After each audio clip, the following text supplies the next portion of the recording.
My ex-wife's family tried to manipulate the court into taking my son away because he's autistic, so we fled and started over. But now my ex, who openly hated our son, is back, trying to take him from me too. I think her family is forcing her. My son was 5 years old when he told me for the first time that he wishes he was normal, but he didn't say that because he was feeling off that day. Rather because my brother-in-law Jared told him normal boys didn't cry at fireworks. That moment broke me. Because despite my son being high-functioning autistic and cognitively brilliant, he already knew that he was not good enough for the people around us. My wife left when he was 4 and blamed him. She told him he was defective. And after she left, her family started hovering over us, like a pack of seagulls circling a French fry. First came the unsolicited advice, then the visits. Then Jared, the ex-brother-in-law who once left my son alone at a gas station, by accident, started showing up more. "You've got to toughen him up," Jared said. "He needs to learn to stop whining over stupid things like sound." That same week, he tricked my son into getting into his truck for ice cream, then left him at a playground 3 towns over, and called CPS on me for neglect. It thankfully didn't stick, but it planted a seed in my in-law's head that I was unfit to parent. Soon after, my ex-wife's parents filed for emergency custody, but they didn't use the gas station or the ice cream incident to prove their point. Instead, they used my son's autistic behavior to prove that I was abusive. As an example, they cited that him screaming during a thunderstorm was proof I was abusing him. They also cited that him biting a classmate when his sensory overload hit was proof I was teaching him it's okay to be violent. It didn't matter to them that my son loved me, that he couldn't stop jumping up and down and hugging me every time I came home from work. All that mattered to them was taking him from me. And so, they gathered screenshots, twisted the narratives, and hired a sleazy lawyer who looked like he took pride in getting predators off the hook. All I had was my son and the truth. When trial day came, I knew the courtroom would overwhelm him. So I did what I always did. I prepared him. We read court transcripts, watched old proceedings, practiced with stuffed animals. I explained what custody meant. I showed him how to breathe when it got too loud, and I made sure he knew that I loved him more than anything in this world. In the courtroom, the in-laws sat smug, Jared winking at me like he'd already won. As expected, their attorney painted me as negligent. He said my son needed proper structure. Even fabricated a lie about me laying hands on him. It was a nightmare. When he was finished, the whole courtroom looked at me like I was a monster. I looked over at my son, expecting him to be sad or nervous. But instead, he was mad, like he wasn't about to let someone lie about his dad. He got called on stand, and just like we practiced, he began speaking. But he didn't follow the script. At first, anyway. Instead, he started going off. That man was lying. Never talk about my dad like that again. He never hit me. He loves me. When Mom hit me, he stopped her. I love my dad so much. He never lets my peas touch my mashed potatoes. He puts labels on my bookshelves so I can find every story. He doesn't lie. Ever. The room stilled. "I know Article 3 of the Family Code," my son added. "It says the court wants what is best for me, and what is best for me is staying with my dad." My in-law's lawyer tried to immediately object, but the judge held up a hand. "Let him finish." "Dad doesn't make me feel different like they do," my son said, pointing at Jared. "He makes me feel normal, like I'm actually cool. I love him." I wiped my face. I hadn't cried since my wife left, but that day, I couldn't stop bawling looking at my son. The judge ruled in our favor, full custody to me. No visitation rights were granted to the in-laws. Jared stood up, red-faced. "This is a joke!" The bailiff approached him as he continued to yell. "You'll regret this. You think this ends here?" They were escorted out. But as they passed, my ex-mother-in-law said, "You don't know what you've started." The truth was I didn't, but after winning that initial custody battle, I dared to believe our lives might return to normal for even a little. My son and I slowly rebuilt a structured routine, carefully managing his sensory needs and fostering a stable, nurturing home. Every day felt like a step forward. But beneath that fragile peace, the threat from my ex-wife Maria's family lurked ominously, like a shadow that refused to leave. At first, Jared and my ex-in-laws kept their distance, but their compliance was short-lived. Gradually, they started driving past our house more frequently, their familiar vehicles lingering just long enough to remind us they were watching. I tried to shield my son from their presence, but his anxiety heightened every time he glimpsed Jared's red truck near his school or at the parks we visited. My son's once peaceful routines began fracturing under this calculated intimidation. Then Maria re-entered our lives, tentatively at first, influenced heavily by her parents. Her family manipulated her guilt and vulnerabilities, convincing her she'd failed as a mother and needed to redeem herself by reclaiming custody. Driven by their pressure and eager for their approval, she reluctantly filed a new custody petition. Her parents hired expensive lawyers and experts, meticulously preparing a case designed to exploit my son's autistic behaviors against us. Their harassment became methodical. Jared orchestrated encounters intended to unsettle my son, showing up unexpectedly at stores or playgrounds. Each incident was precisely timed and documented, transforming my son's legitimate anxiety-driven reactions into twisted proof of neglect or emotional harm. Unbeknownst to me, Maria's family also began covertly inciting incidents at my son's school. They encouraged misunderstandings, misrepresented his sensory meltdowns, and gathered witnesses sympathetic to their cause. The more my son struggled publicly, the more ammunition they gained for court. As the custody hearing loomed closer, my sense of foreboding deepened. I worked closely with Dr. Chen, desperate to protect my son from mounting anxiety. But despite our careful preparations, I didn't fully grasp the extent of Maria's family's schemes or realize that my son had begun his own quiet defense. Encouraged by Dr. Chen, he meticulously documented the harassment, gathering his own evidence, determined to safeguard our future. The new custody hearing arrived far too quickly. The morning of the hearing, I woke before my alarm, the room still dark, my heart already racing. I'd barely slept, my mind churning with worst-case scenarios. What if Maria convinced the judge? What if her parents' money bought her better lawyers? What if my son froze up on the stand? I found him already awake, sitting cross-legged on his bed, flipping through his blue notebook. The soft glow of his nightlight cast shadows across his concentrated face as he reviewed his notes. I organized my thoughts, he said, not looking up, by importance. Red stars are the most important facts. I sat beside him, careful not to disturb the precise arrangement of his blanket. The mattress dipped slightly under my weight, and he adjusted his position to maintain balance. That's really smart, buddy. I know, he nodded matter-of-factly. I also packed my backpack, with exactly 7 books, in case we have to wait. My throat tightened. He'd been through this before. The waiting, the tension, the strange adults asking invasive questions. No child should be this prepared for court. We arrived early. Patrick, my attorney, met us in the hallway, his expression grim. His tie was slightly crooked, and I could smell coffee on his breath as he leaned in to speak quietly. They're all here, he warned quietly. Maria, her parents, Jared, and they've brought reinforcements, character witnesses, a child psychologist. My stomach dropped. A psychologist? My son has never even met with their psychologist. Patrick nodded. They're claiming he doesn't need to, that they can assess the situation based on the evidence of emotional distress they've documented. What evidence? I demanded, my voice sharper than intended. A passing court clerk glanced our way, and I lowered my voice. The school incidents. Your son's anxiety. They're framing it as a response to your parenting, not their harassment. I felt sick. They created the problem, and now they were using it against us. Inside the courtroom, Maria sat at the plaintiff's table, looking polished and maternal in a modest blue dress. Her hair was shorter than I remembered, styled in a way that made her look older, more responsible. Beside her sat her parents, and next to them, Jared, who didn't even try to hide his smirk when he saw us. The wooden benches creaked as we took our seats, the sound echoing in the high-ceilinged room. The judge, a stern-looking woman named Judge Patel, called the court to order. The sharp rap of her gavel made my son flinch slightly, his fingers tightening around his notebook. Maria's attorney, a sleek man named Turner, presented their case first. His shoes clicked against the polished floor as he approached the bench, each step deliberate and confident. Your Honor, my client has made mistakes, he began. She left her child during a difficult time. She acknowledges this, but she has spent the last year rebuilding her life, attending parenting classes, and preparing to be the mother her son deserves. I glanced at my son, who was drawing geometric patterns in his notebook, his face unreadable. His pencil moved in precise, measured strokes, creating perfect squares and triangles. Furthermore, Turner continued, we have evidence that the child is suffering emotional distress in his current environment. The father has isolated him, creating an unhealthy dependency. The child exhibits extreme anxiety, has difficulty in social situations, and has regressed developmentally in recent months. My hands clenched into fists under the table. They were using my son's autism against us, framing his natural behaviors as evidence of my failure. Patrick stood next. Your Honor, Mr. Turner's claims are not only false, but deliberately misleading. My client's son was diagnosed with high-functioning autism at age 3. His behaviors are consistent with his diagnosis and have been appropriately managed with therapy and consistent parenting.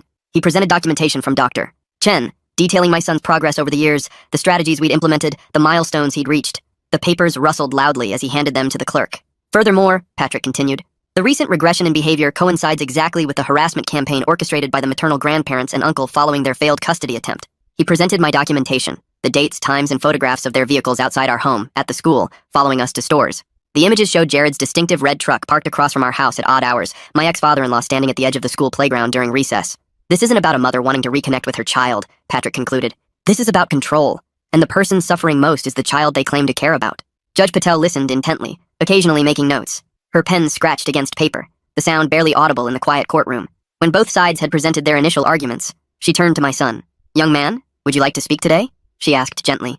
My son looked up from his notebook, his eyes darting around the courtroom before settling on the judge. He nodded and walked to the witness stand, his blue notebook clutched against his chest.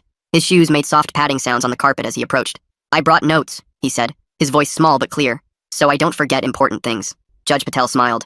That's very responsible. Please, take your time. My son opened his notebook to a page marked with red stars. The paper crinkled as he smoothed it flat with his palm. First fact, my mom left when I was 4 years, 2 months, and 15 days old. She said I was broken. Maria flinched visibly. Her manicured nails dug into her palms, leaving small crescent marks on her skin. Second fact, she never called me. Not on my birthday. Not on Christmas. Not ever. He flipped the page. The sound seemed to echo in the silent courtroom. Third fact, Dad never said bad things about her. He said she wasn't ready to be a mom, that it wasn't my fault. He continued methodically, detailing the recent harassment, the nightmares, the fear he felt when strange cars followed us. He described how Grandpa and Uncle Jared would show up at his school and watch him through the fence during recess. His voice remained steady, but I could see his free hand gripping the edge of the witness stand, knuckles white with tension. It makes my brain feel like it's full of bees, he explained. I can't think. I can't breathe right. I have to hide under my desk. Then he turned to a page with a drawing, a simple sketch of a house with a sun above it. The lines were straight and precise, drawn with a ruler. This is what I want. A quiet house where nobody watches us, where I can read my books and Dad can help me with my science projects and nobody says I'm broken. Maria's attorney stood. Your Honor, while this is very touching, the child has clearly been coached. I don't get coached, my son interrupted, his voice suddenly sharp. I observe. I analyze. I conclude. He tapped his notebook. That's how my brain works. Judge Patel held up a hand to silence Turner. Continue, young man. My son took a deep breath. I could see his chest rise and fall as he steadied himself. Last fact. Yesterday, Uncle Jared came to our house. My head snapped up. What? I hadn't known this. A cold feeling spread through my chest. He thought I was at school, but I had a stomachache, so Dad let me stay home. I was in my room when Uncle Jared came to the back door. He was talking to someone on his phone. He said, "Once we get the kid, we'll make sure he never sees his father again. Maria just needs to play her part for a few more days." The courtroom erupted. Maria's face went pale. Her parents exchanged panicked glances. Jared stood up, pointing at my son. The sudden scrape of his chair against the floor made a harsh sound that echoed through the room. "He's lying! I never—" "Sit down, sir," Judge Patel ordered, her voice like steel. "Young man, are you certain about what you heard?" My son nodded solemnly. "I recorded it." He pulled a small voice recorder from his pocket, the one Dr. Chen had suggested he use to record his thoughts when writing was too difficult. The plastic device looked tiny in his hand. Dad says evidence matters. So I collected evidence. Patrick quickly approached, took the recorder, and handed it to the bailiff, who passed it to Judge Patel. She listened to it privately through headphones, her expression darkening. After a tense silence, she removed the headphones. The soft click as she set them down seemed unnaturally loud. "This court will take a 30-minute recess. Counsel for both parties in my chambers. Now." As they filed out, Maria turned to look at me, her eyes wide with what seemed like genuine shock. Had she not known what her brother was planning? Or was she just a better actor than I remembered? The door to the judge's chambers closed with a heavy thud. My son returned to our table, his shoulders slumped with exhaustion. His face looked paler than usual, with small beads of sweat at his hairline. "You did amazing," I whispered, pulling him into a gentle side hug, careful not to overwhelm him. "Why didn't you tell me about Jared coming to the house?" "I was collecting data," he replied simply. "Dr. Chen says sometimes you have to observe before you intervene." I couldn't help but smile. My brilliant, methodical son.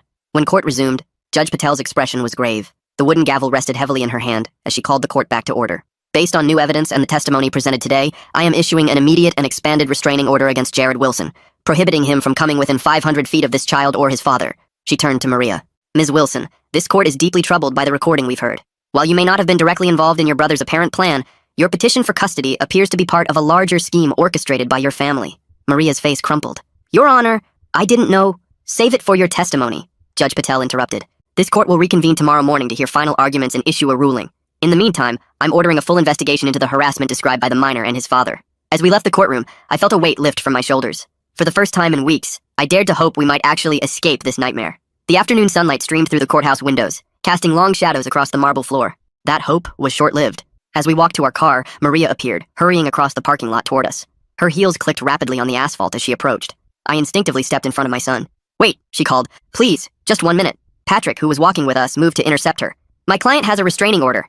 Against my family, not me," she said quickly. "Please, I need to explain."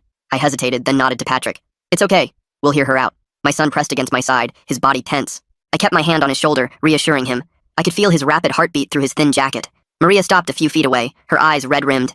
"I didn't know what they were planning. I swear. They told me they just wanted to help me reconnect with my son, that you'd been keeping him from me." "You left," I reminded her, keeping my voice level. "You called our son broken and walked out. You never called, never wrote." "I know." She looked down. "I was young and selfish and scared. I couldn't handle it. But they made it sound like you turned him against me. That you wouldn't let me see him even if I tried." "Did you ever try?" I asked. She didn't answer, which was answer enough. The wind rustled through nearby trees, filling the awkward silence. "They're obsessed," she continued. "My parents, Jared, they can't stand that you're raising him without them having any control. When the first custody case failed, they came to me, offered to pay for everything if I'd file for custody." My son tugged at my sleeve. "Dad, I want to go home." "In a minute, buddy," I said softly, then turned back to Maria. "Why are you telling me this now?" "Because I heard the recording. What Jared said." Her voice broke. "They never intended to let me be his mother. They just wanted to use me to get him." I studied her face, trying to determine if this was just another manipulation. "What do you want, Maria?" "I want to withdraw my petition," she said. "And I want to apologize to both of you." She looked at our son, who was half hidden behind me. "I'm sorry I left. I'm sorry I wasn't brave enough to be your mom." My son peered around me, his eyes narrowed in assessment. "Are you still scared of me?" he asked bluntly. Maria blinked, taken aback by the directness of the question. "I was never scared of you," she said after a moment. "I was scared of failing you. There's a difference." He considered this, then nodded once. "Okay, apology accepted. Can we go home now, Dad?" I couldn't help but smile at his matter-of-fact response. "Yes, buddy, we can go home." As we turned to leave, Maria called after us.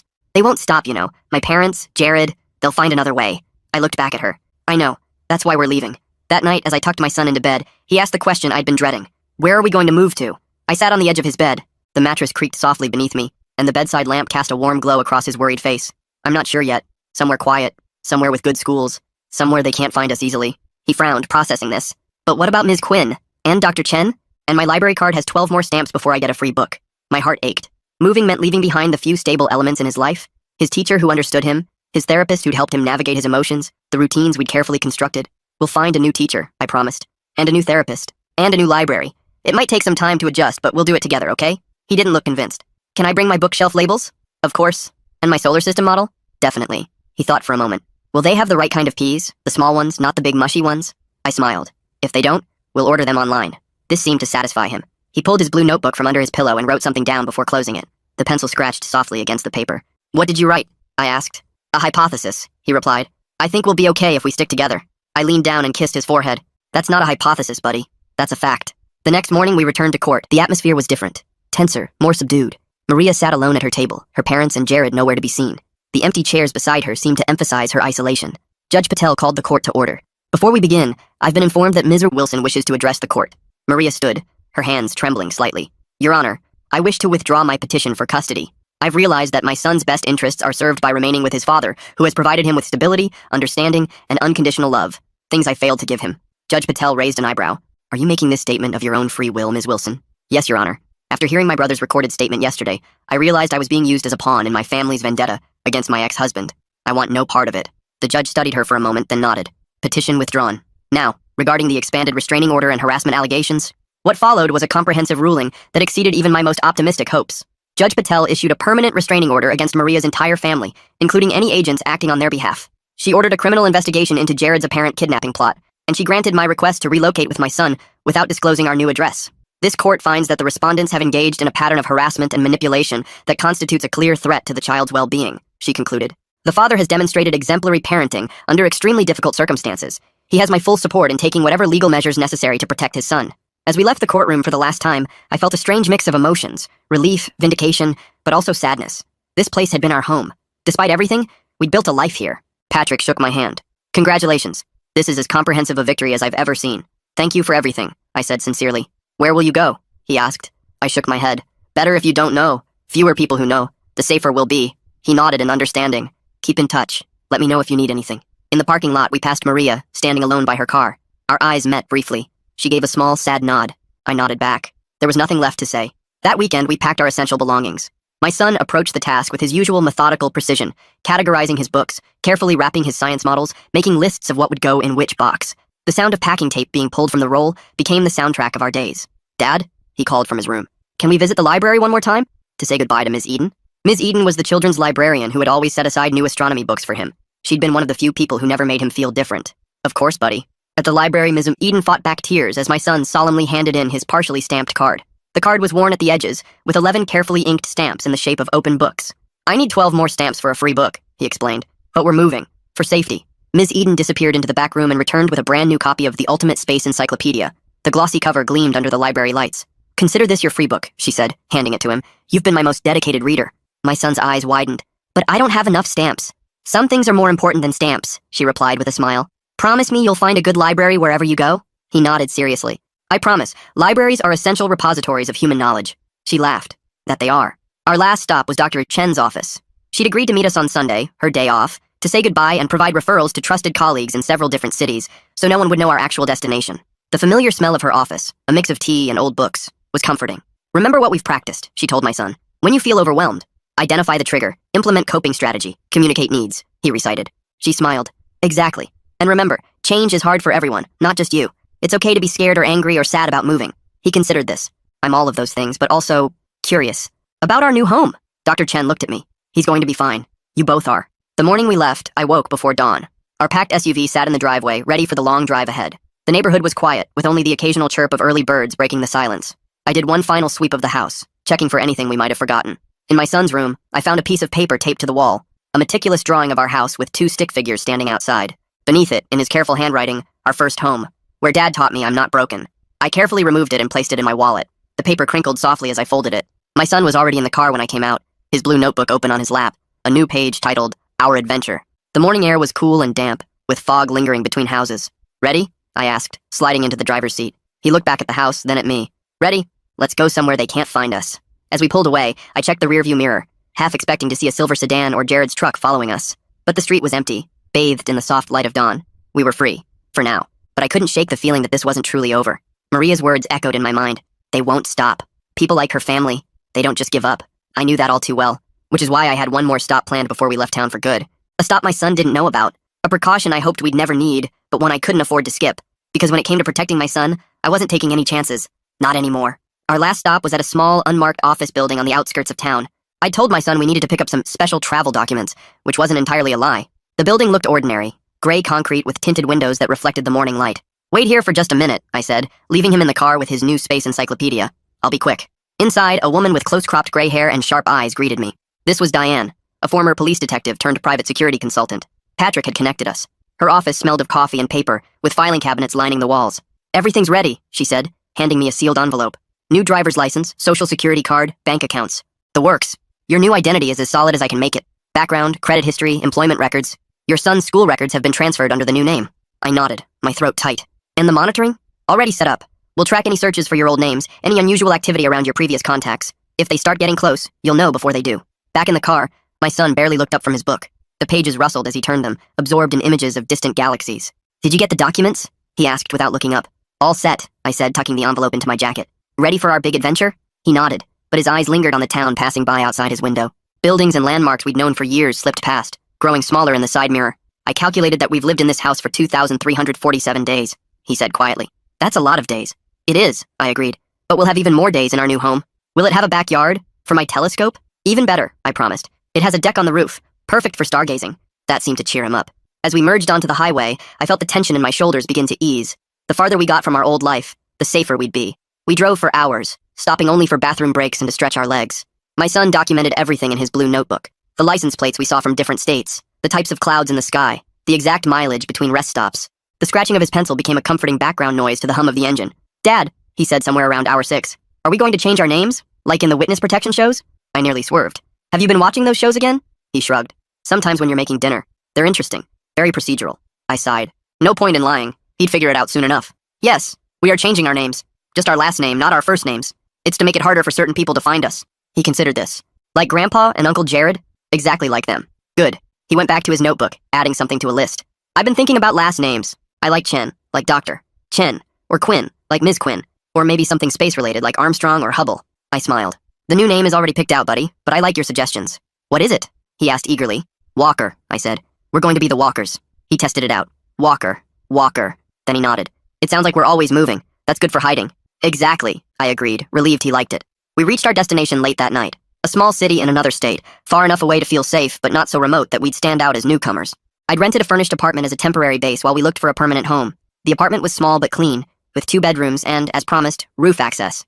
The building was older, with creaking floors and radiators that clanked, but it felt secure. My son immediately claimed the smaller bedroom, which had built-in bookshelves. He ran his fingers along the empty shelves, already planning his book arrangement. "This is acceptable," he declared after a thorough inspection. "The shelves need labels, though." "We'll get on that tomorrow," I promised, exhaustion hitting me like a wave. "For now, let's just get some sleep." That first night in our new place, I barely slept. Every unfamiliar sound jolted me awake. The hum of the refrigerator, the creaking of the heating system, the distant sirens of a city I didn't know yet. The shadows on the walls seemed to shift and move in the unfamiliar darkness. I kept checking my phone, half expecting to see a message from Diane warning me that they'd somehow tracked us already. But morning came without incident. And then another. And another. We settled into a routine. I found a job working remotely as a technical writer, flexible hours that allowed me to be there for my son. We found a new therapist, Dr. Ramirez, who specialized in autism and trauma. The local school had a good special education program with teachers trained to handle sensory issues. Slowly, cautiously, we began to build a life. My son adapted better than I'd expected. He mapped out the new neighborhood with meticulous precision, identifying the optimal routes to the library, the park, the science museum. He created detailed charts of traffic patterns and noise levels at different times of day. He made a friend, a quiet girl named Zoe who shared his interest in astronomy and didn't mind his need for precise language. "Zoe says I talk like a professor," he told me one evening, sounding pleased. "She says it's cool." "It is cool," I agreed. "You're cool." He rolled his eyes, but I caught the small smile. 3 months into our new life, I received the first alert from Diane. Jared had been making inquiries about us in our old town, questioning my former colleagues, my son's old classmates' parents, but the trail was cold. We'd been careful to leave no forwarding address, no hints about our destination. A month later, another alert. Maria's parents had hired a private investigator. The PI had tracked us as far as the state line before losing the trail. Each alert sent my anxiety spiraling, but each time, our precautions held. Our new identities remained secure. We were ghosts to them now. 6 months after our move, we found a permanent home, a small house with a fenced backyard, and as promised, a rooftop deck perfect for stargazing. The house needed work, peeling paint, outdated kitchen, squeaky floorboards, but it was ours. A fresh start. The day we moved in, my son carefully arranged his books on the built-in shelves, applying new labels with his precise handwriting. Each book had its exact place, organized by subject and then alphabetically. "Dad," he said that night as we sat on the roof, his telescope pointed at Jupiter. I think our hypothesis was correct. Which hypothesis is that? I asked, watching as he adjusted the focus knob with practiced fingers. That we'd be okay if we stuck together. He adjusted the focus on his telescope. The evidence supports it. I smiled. I think you're right. Life wasn't perfect. My son still had meltdowns sometimes, like when the school fire alarm went off unexpectedly during a test, or when the grocery store rearranged the cereal aisle. He still had nightmares about being taken away. I still woke up sometimes in a cold sweat, convinced I'd heard Jared's truck in the driveway. But those moments became less frequent. The good days outnumbered the bad. A year after our move, I received a message from Patrick. Jared had been arrested, not for anything related to us, but for fraud. He'd been running some kind of investment scam, and one of his victims had pressed charges. He was facing serious jail time. One less thing to worry about, Patrick wrote. Thought you'd want to know. I didn't share this news with my son. I didn't want to reopen old wounds. But I slept a little easier that night. 2 years into our new life, we received an unexpected package forwarded through Patrick's office, the only person who knew our new address. Inside was a letter from Maria. I read it alone first, bracing for threats or demands. The paper was expensive, with a faint scent of the perfume she used to wear. Instead, I found an apology. Longer, more detailed, and seemingly more sincere than the one she'd offered in the courthouse parking lot. She wrote about getting therapy, about confronting her parents about their manipulation, about the guilt she carried for abandoning her son. She didn't ask to see him, or even to know where we were. She just wanted us to know she was sorry, truly sorry, and that she hoped we were happy and safe. Enclosed with the letter was a small blue box containing a meteorite fragment, a genuine piece of space rock with authentication papers. I remembered he loved space, she wrote. Maybe someday he'll want this. If not, I understand. I debated whether to show any of this to my son. He was doing so well, thriving in school, making friends, pursuing his interests with the same intensity but less anxiety. Why risk disrupting that? But he deserved to make his own choices about his relationship with his mother, limited as it might be. That evening, I showed him the letter and the meteorite. He read the letter carefully, his expression unreadable. Then he examined the meteorite, turning it over in his hands. The rock was dark and dense, with subtle patterns visible on its surface. It's a chondrite, he said finally. Probably from the asteroid belt between Mars and Jupiter. Very old. Billions of years. What do you want to do with it? I asked. He thought for a moment. I want to keep it. For my collection. He placed it carefully on his desk, next to his other space treasures. But I don't want to write back. Not yet. That's completely fine, I assured him. You don't have to decide anything now. He nodded, then asked, Is she still with Grandpa and Uncle Jared? No, I said truthfully. She says she isn't speaking to them anymore. Good. He went back to the homework he'd been doing. Maybe someday I'll write to her, when I'm older, to ask questions about space rocks. Whenever you're ready, I said. No rush. 3 years after our escape, we received word that my ex-father-in-law had passed away. The news came again through Patrick, who'd maintained a distant eye on the family for us. The email was brief, but contained all the essential information. Heart attack, he reported. The grandmother has moved to a retirement community in Florida. Jared is still in prison. Maria is living in another state, working as a teacher's aide. The threat that had loomed over us for so long was finally, truly, gone. That night, I found my son sitting on the roof deck, his telescope aimed at the stars, his blue notebook open beside him. The night was clear and cool, with stars scattered across the dark sky like diamonds. Dad, he said without looking away from the eyepiece. I've been thinking about our old house. I sat down next to him. What about it? I can't remember what it looked like anymore. Not exactly. He sounded troubled by this. I try to picture it, but the details are fuzzy. That happens, I said gently. Memories fade. He turned to look at me, but I don't want to forget everything. Some things are important to remember. I reached into my wallet and pulled out the drawing he'd made the day we left. The picture of our old house with the 2 stick figures and the words, Our First Home, where Dad taught me I'm not broken. The paper was creased from being folded, but the drawing was still clear. His eyes widened. You kept it? Of course I did. I handed it to him. Some things are worth remembering. He studied the drawing, tracing the lines with his finger. Can we put this in a frame? For my room? Absolutely. He carefully placed the drawing in his notebook, then went back to his telescope. After a moment, he said, I'm glad we moved here. Me too, buddy. Even though it was scary at first. Even though we had to change our names and leave everything behind. He adjusted the focus on his telescope. It was worth it. I looked up at the vast expanse of stars above us. The same stars we'd looked at from our old backyard, but somehow brighter here. Clearer. It was definitely worth it. Later that night, as I was tucking him in, a ritual he claimed to be too old for but still seemed to enjoy, he asked, Dad, do you think we'll ever have to run away again? I shook my head. No, buddy. We're safe now. This is our home. Good, he said, pulling his blanket up to his chin. Because I like it here. I like being a walker. Me too, I said, smiling. As I turned to leave, he said, Dad? One more thing. What's that? Thank you for not giving up, for fighting for us. My throat tightened. Always, buddy. Always. 5 years after fleeing our old life, we celebrated with a camping trip to a dark sky preserve, a place with no light pollution where the stars shone with incredible clarity. My son, now 10, set up his telescope with practiced ease, consulting his star charts and making notes in the latest version of his blue notebook. As we sat by the campfire that night, he suddenly asked, Do you ever miss our old life? I considered the question. I miss some things, some people, but I don't miss the fear. He nodded thoughtfully. I used to be afraid all the time. I didn't even realize it until we moved and I stopped feeling that way. And how do you feel now? I asked. He looked up at the stars, his face illuminated by the firelight. Safe, he said simply. And not broken. Never broken. I put my arm around his shoulders, and for once, he didn't pull away. That's all I ever wanted for you. We sat in comfortable silence, watching the embers of the fire dance like distant stars. The past couldn't touch us anymore. We'd outrun it, outlasted it, outgrown it. We were the walkers now, and we were home.